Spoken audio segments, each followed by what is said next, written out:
Ouais.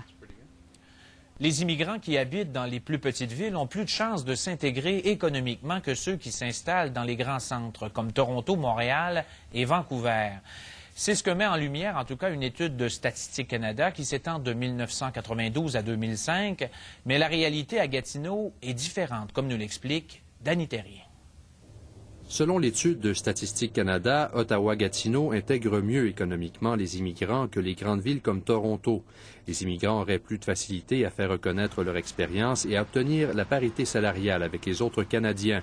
Des observations qui ne surprennent pas Robert Méran du service Intégration Travail-Outaouais.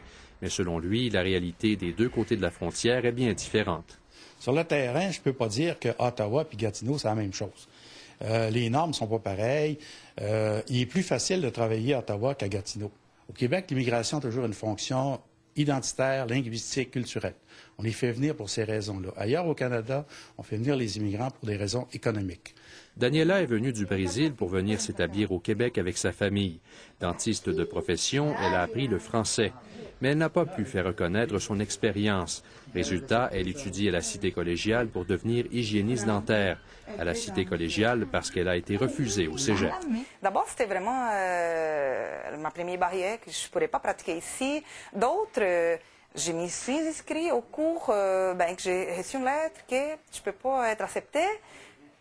En tout cas, c'est pour ça que je suis allée à l'autre bord. Je traversais les ponts pour y aller chercher mon diplôme.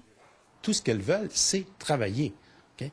Mais du côté du Québec, il y a tellement de barrières à l'emploi, tellement d'obstacles à l'emploi, que ce soit en éducation, que ce soit les métiers réglementés, que ce soit les ordres professionnels. Ce qu'il va falloir dans les prochaines années, c'est mettre beaucoup l'accent sur la sensibilisation des employeurs, la formation des employeurs. Daniela, pour sa part, a accepté qu'elle ne pourra pas pratiquer sa profession au Canada. C'est difficile un peu pour moi, mais maintenant, j'ai mis dans ma tête que j'ai pas de choix. Je n'ai pas de choix. Maintenant, il faut vraiment, c'est comme je t'avais dit, je veux mon diplôme canadien, je veux travailler parce que je veux me sentir utile.